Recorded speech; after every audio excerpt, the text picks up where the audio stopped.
Hi, ako nga pala si Marco at ipapakita ko sa inyo kung paano mag-connect ang database sa vb.net. Una, buksan natin ang access. Then, create tayo ng database.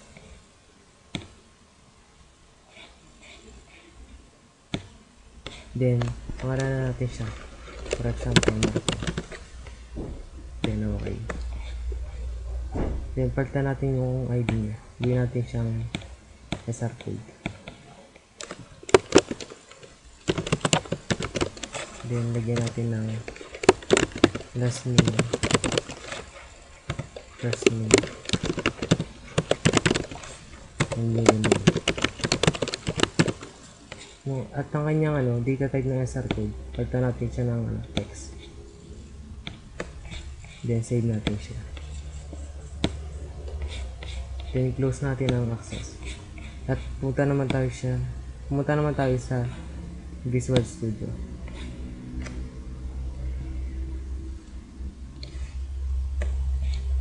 Then, click New Project.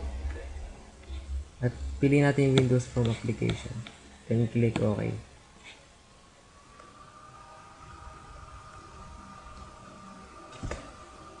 Then, dito na tayo mag-connect. Ayan, click natin itong Add New Data Source.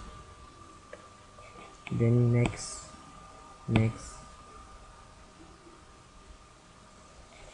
And, in-new connection natin siya. Mag-browse tayo ng database. Yung ginawa natin database kanina. At i-test natin siya. Yan, okay na siya. Then, okay. Then, next. And pag ito lumabas, i-click nyo lang yung then, next. At i-check nyo yung tables. Then, i-finish nyo. At pag nag-finish na siya, may lalabas dito yung ginawang database.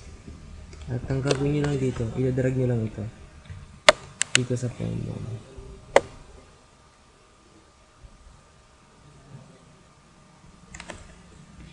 At kapag nailagay na natin siya, i-run natin siya.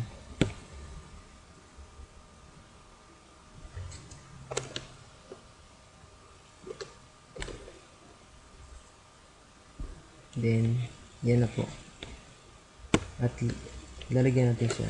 For example, 212 37591 last name.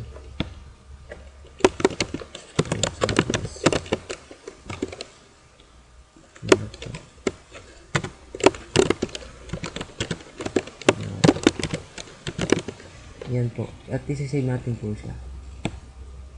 Pag na-save na po, i-examine natin po siya. At pumunta naman po tayo sa access. At titingnan po natin kung nag-connect po siya. Then database. Dito po yung ginawa natin. At dito po. At lumabas na po. At para po, makasiguro po tayo, gawa ulit po tayo. Punta ulit tayo ng vb.net. Then, i-run ulit natin. Then, click add.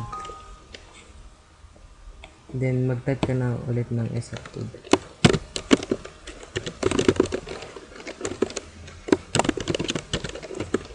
First name, for example.